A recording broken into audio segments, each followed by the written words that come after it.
You're listening to Legal Talk Network. Hello, and welcome to another edition of Special Reports on Legal Talk Network. This is Adam Biegel of Alston and Bird, and I'm the host for today's show, which is being recorded on location at the ABA Antitrust Law 2017 Spring Meeting in Washington, D.C. Joining me now, I have Jon Jacobson of Wilson Sonsini. Welcome to the show, Jon. Hi, Adam. Morning.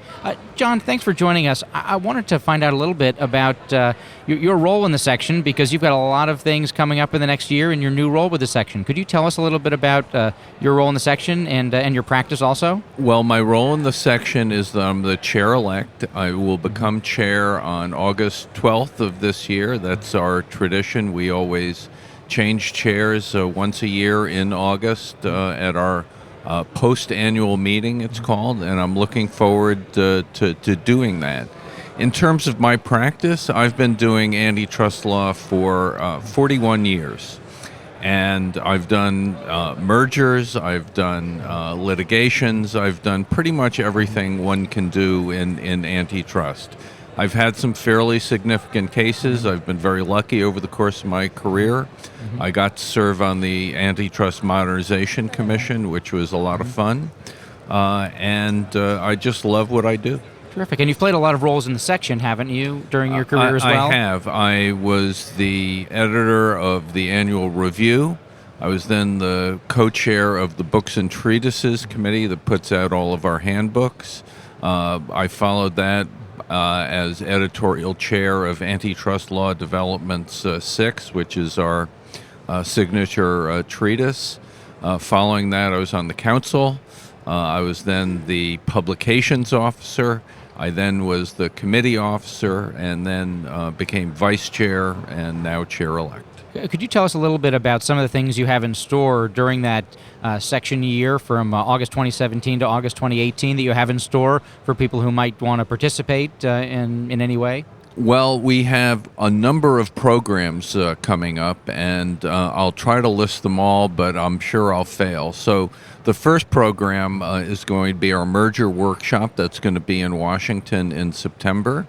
That's going to be followed by our Institute for Federal Judges, which this year is going to be at the University of Chicago. That is all followed by our Fall Forum, our meeting in November. That, in turn, will be followed by a global seminar series in London that will talk about some of the issues between the United States and the rest of the world on unilateral conduct issues, and I'll get to that in a second. We have a cartel conference in Paris in February. Obviously, the next spring meeting will be here in April of next year. We have an Antitrust in Asia conference starting in June. We expect to have another conference in Dusseldorf, and we have our joint venture conference with the health section that typically takes place in May. So it's a busy calendar, and there will be lots of opportunities for folks to participate in these programs, and I hope everyone's looking forward to them. Are these open also to young lawyers and law students as well as seasoned practitioners? Absolutely, and one of our objectives is to encourage the participation by young lawyers in these programs, as well as international lawyers and economists. The section has grown from just a bunch of antitrust lawyers to a bunch of internationalists, a number of young lawyers, and it's been a very exciting growth pattern over the years. The other things that I wanted to mention is I'm initiating 2 task forces. One of the task forces is going to deal with what we call public interest considerations in antitrust law. So this would include things like allowing an anti-competitive merger because it might create jobs.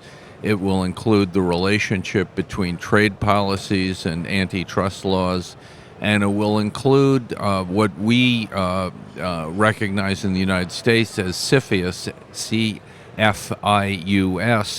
but fundamentally every country around the world has a similar program to look at acquisitions of domestic companies by foreign institutions and to see whether that fits the public interest in question, as opposed to our focus was simply on competition and consumer welfare. So we'll be looking for a report from that group in about 2 years, but that'll be very exciting.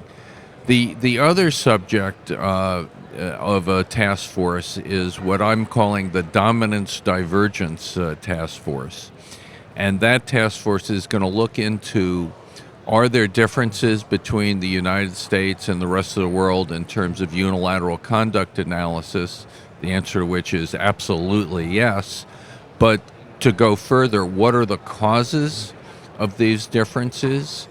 Are there ways to reconcile the differences, and what is the best path going forward, particularly for multinational companies that have to simultaneously adhere to the rules here and in the rest of the world?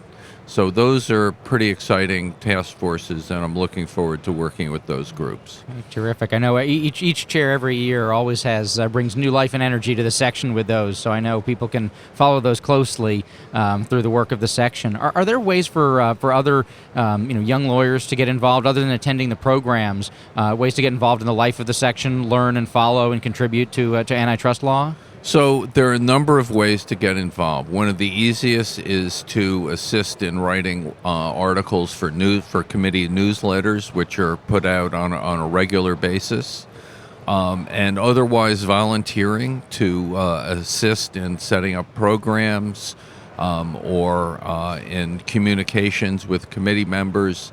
There seems to be a misimpression that you have to be a vice chair or a chair to be involved with the section's activities, and that's not true. And in fact, you can't become a chair or a vice chair unless you do some of these other activities.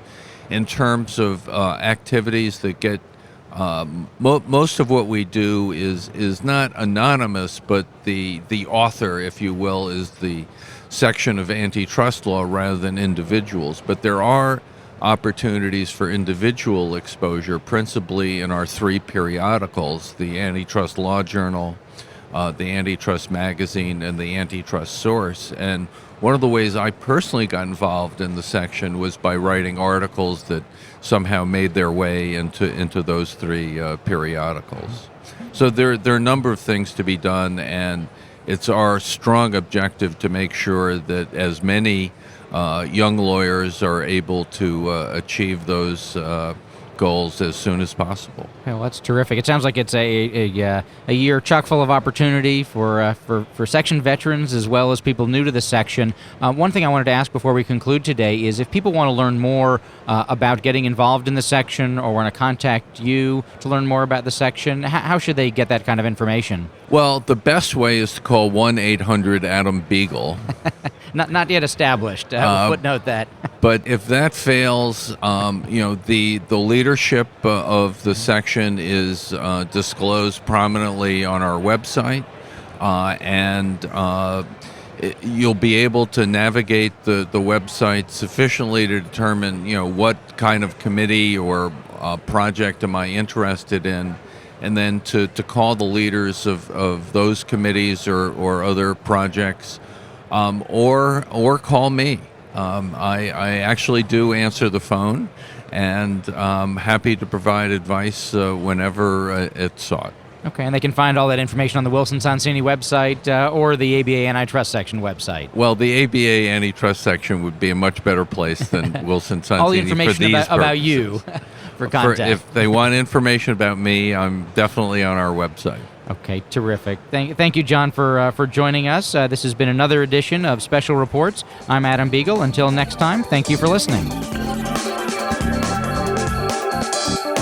The views expressed by the participants of this program are their own and do not represent the views of, nor are they endorsed by, Legal Talk Network, its officers, directors, employees, agents, representatives, shareholders, and subsidiaries. None of the content should be considered legal advice. As always, consult a lawyer.